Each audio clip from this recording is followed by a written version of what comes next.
Бүгін иммунитетті жақсы көтеретін салат дайындаймыз. Видеоны аса лайк басып, жаңадан есепті жібермешін тіркеліп, қоңырау белгісін басып кетіңіздер.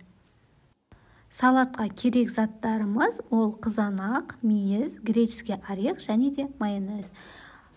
Қызанағымызды алдын ала суға пісіріп алып, үгіткіштен өткізіп аламыз.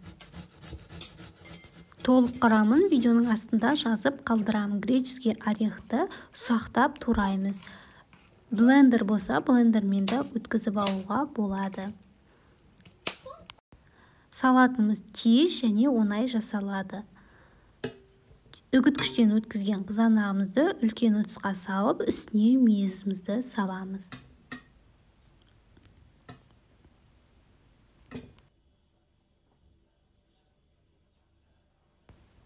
Греческий орехімізді қосып, дәміне қарай тұз салып, майонезімізді қосып, жақсылап араластырып аламыз.